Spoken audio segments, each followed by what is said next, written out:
Hello everybody, welcome. Thank you for joining us. I'm just pulling a handle here for the olive oil jar,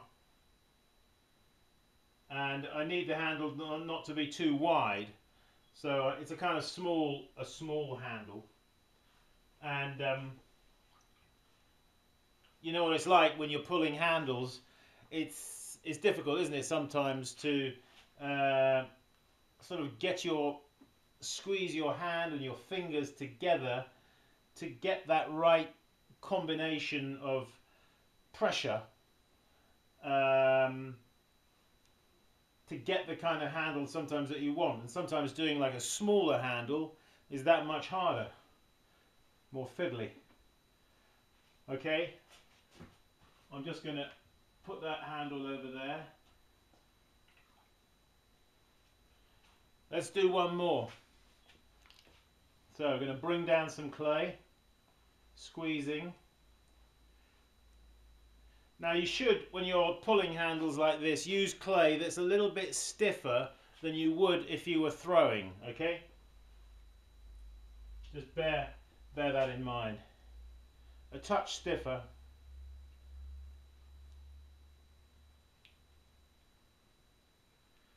And the reason for that is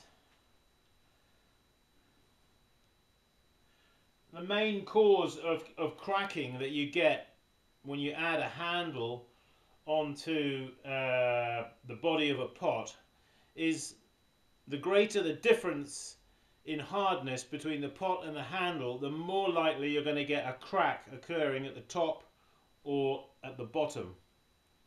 So as close as you can get the moisture, the water content of the handle the same as the pot, the better you are, you know.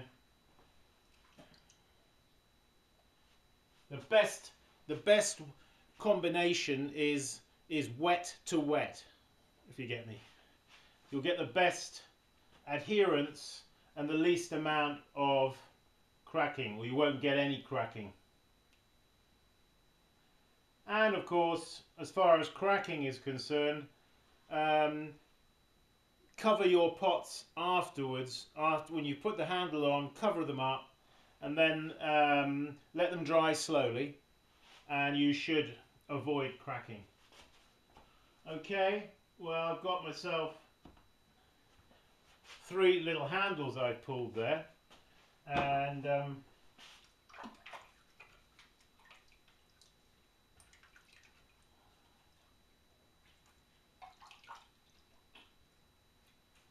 another thing is, after you've pulled your handles, you should let them rest for a good half an hour, again to help them stiffen out a bit.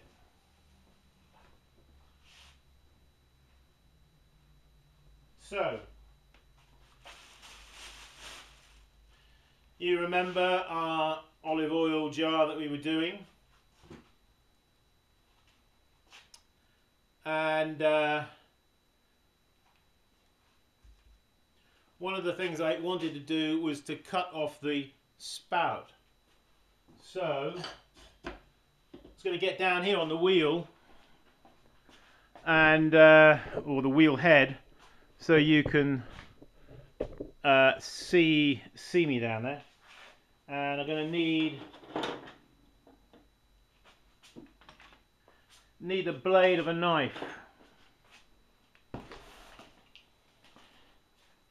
Now,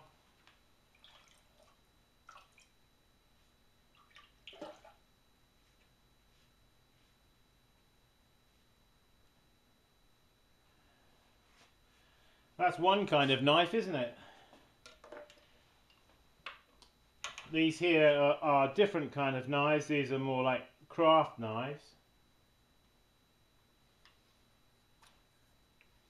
This is a knife I saw recently somewhere, and I thought I'll get that because it's got a rather unusual blade, hasn't it? But it's kind of thin.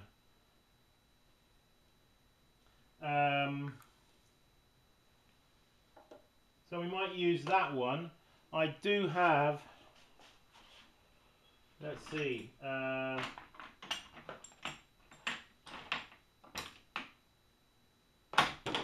There's another one I'm looking for, but I'm not finding it, which I often use for cutting teapot spouts. This is not a teapot spout, so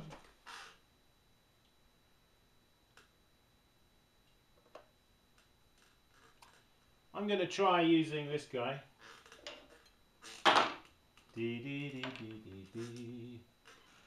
Now, you know, one of the nice things about this glass olive oil pot is it really does not drip, and it's an interesting subject, isn't it, about spouts and getting them so they don't drip. This one really doesn't drip. I think largely it doesn't drip because you probably can't see this very clearly from there, but the end of this glass spout here was ground off with a grinder, so it's got a very sharp edge here.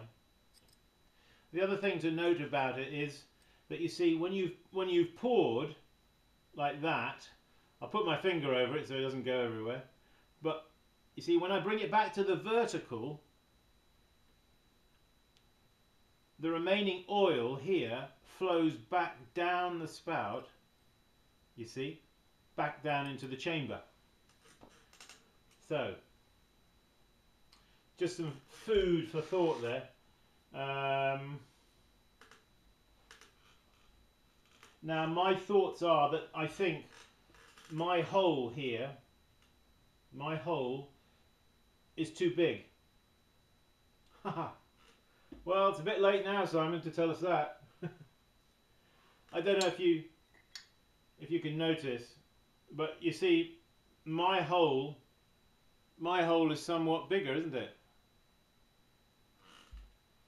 Now, what happens is, you see, I think when that goes like that, okay, and you pour, it completely fills the orifice here with oil. So, oh, look, it is dripping. Haha. It completely fills that orifice with oil. So when you bring it down, back down to your normal resting position, what happens is that oil that's in there, as it goes back down the spout here, it creates a suction. It sucks, you see. So the gravity bringing the oil back down the spout, because it completely is filling the orifice here, it's kind of, and it's sucking that drip, you see, back. That's my theory. No doubt somebody out there will agree with me. Maybe they'll disagree. Okay, well, it's a learning curve, isn't it? So what I'm thinking is I'm going to cut this off, you see. I'm going to cut him off like there.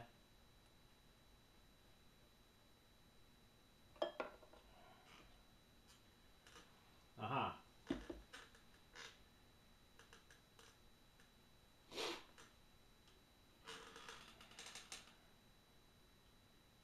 Let's just put the camera on close up, because I want to show you something, and it might help you when you are cutting a spout. I hope I can explain it. Let me just alter the focus here a second. Right. Now, you saw what I did. I cut down with this. And let's see.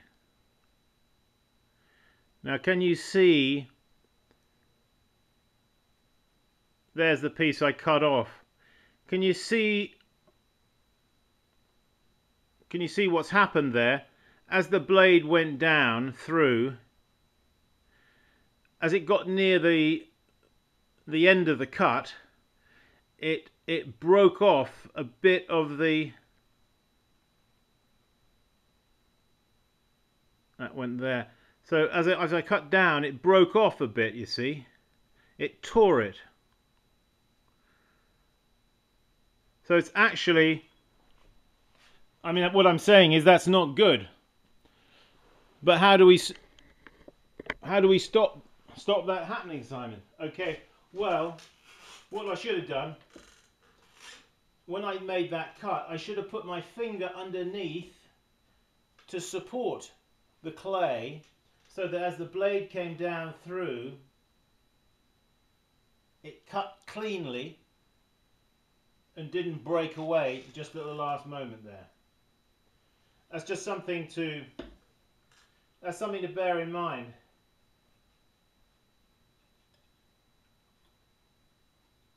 So what I'm doing is now I'm just trimming that a little bit to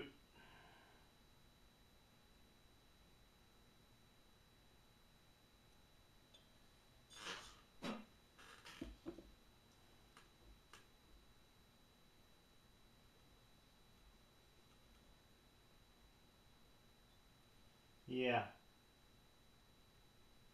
I'm just cleaning out the orifice there, and you can see the difference. Well, you know, partly it's because, you know, when you're making something out of pottery, it's somewhat different than making it out of glass. And this was not made out of, this was not hand blown. This is molded glass. So the whole thing is a whole different, from a making point of view, is different, you see. Now I think my orifice here is too big. Alright, so we're going to bear that in mind, you see, for next time. Alright, I think it also looks a bit wide and could look a little finer. Just being self-critical.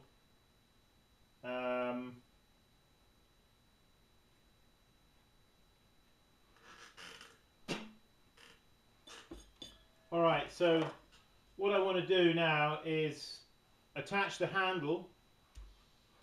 So I've got some handles here that I pulled.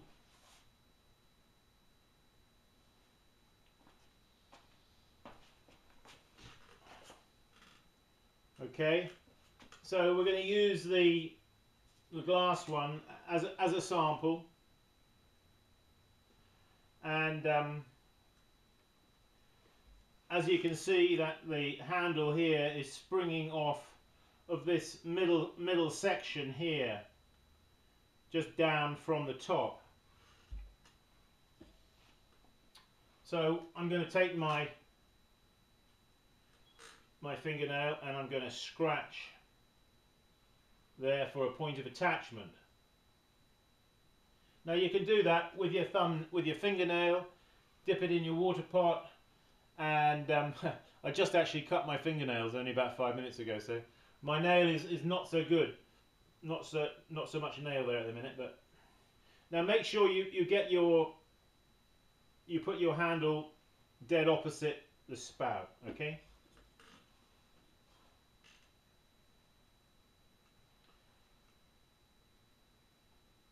Okay, let's prepare the handle.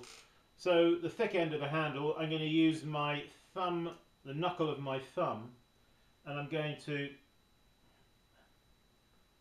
spread it, you see, make it wider. Splay the end. Right. We're then going to offer the handle up to the keyed area there, and with a bit of firm pressure, not too much pressure, and always support behind, you see, like that. I'm going to smooth the clay under the handle with my index finger, alright, and on the top of the handle, using my thumb, like that, draw the clay from the softer handle into the body, you see, of your pot. Alright? Now, You can just dip your finger in the water pot here and just go over that like that and like that. Now you must always remember when you're pulling handles, and I tell you this all the time, but keep it supported, alright? Don't let the handle drop. If you let the handle drop down, okay, that point of attachment will become weak.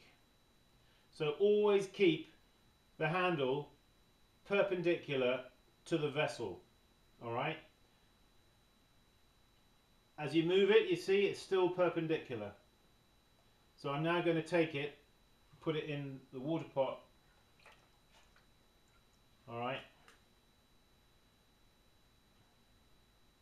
So now you pull it from the pot, alright? But you must do it in such a way that you do not pull the handle away from the pot. Don't pull it off. That means you've got to make sure that when you attach it well, you see. Alright. Okay, now I'm going to, let's have a look at the sample again. Point of attachment, the lower point of attachment is down there, isn't it? Okay. So just wet the handle a little bit and give it a few gentle pulls, like I'm doing.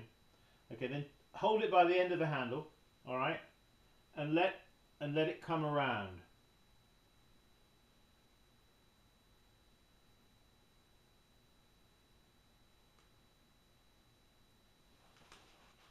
Alright, now when you do this, as with any handle, that maneuver where you hold it by the end and you bend the pot back and you bend this down, alright, don't attach the handle or touch the handle to the clay vessel or your pot, okay, until you're satisfied with the size of that handle. Okay, when you're satisfied with the size of it, okay, attach it, just push it onto the body of the pot, like I did.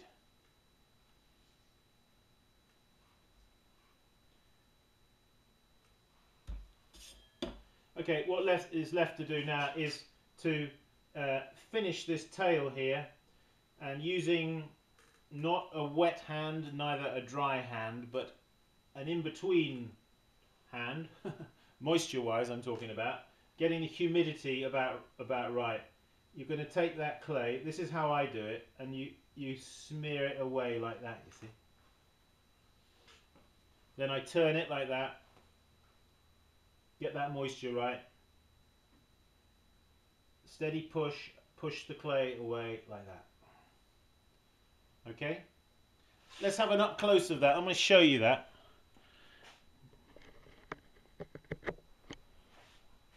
You see what I've done there? Okay, so what's left here, this little tail, we don't want that. So I'm just going to push that off, you see, like that. Now, what you want to do is keep this part here at the bottom of your pot. Keep it looking fresh. In other words, don't overwork it. And I know that's very difficult when you're learning to do this, because you keep wanting to touch it, don't you? And you keep wanting to alter it, and you keep wanting to, you know, fiddle with it. Well, you have to learn, you see, learn to be a little bit cute with your fingers. You will leave little nicks and marks on the pot, like I'm just going over now, because I've seen a few. You know, the ends of your nails, they leave indentations, don't they, sometimes? And so you just want to clean it up a little bit. But I think that's it. Let's get that focus back to where it was.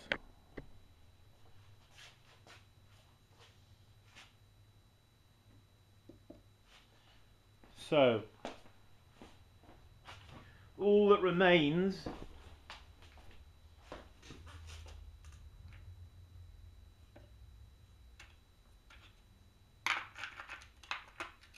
is get your seal. Sometimes it's a nice place to put the seal right here below the handle, you see.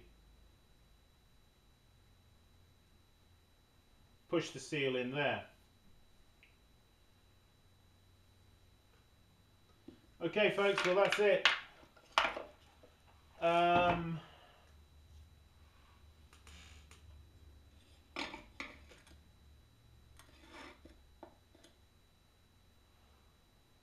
This one will need a cork. Probably by the time this is fired, come out through the kiln, a wine bottle cork would fit in there quite nicely. It's a little olive oil bottle, flamenco style, and anyway, have a go at making one of those if you haven't done yet, and maybe you can improve it. Sure, you can improve it. Everything's open to improvement, isn't it? You may be able to improve the shape somewhat. Okay folks, thanks for all your emails that you've written to me, and I try and answer as many as I can. It's always interesting to read what people have written, and people sometimes send me photographs of their work, and that's always good to see. So keep them coming, and we have just actually had some more trim tools, and but I never actually mentioned it on a clip. But we did have some more trim tools, but they were on the website.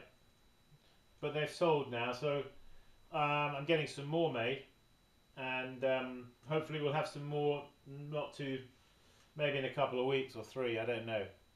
Okay, thanks for watching. Keep practicing. See you soon. Bye bye.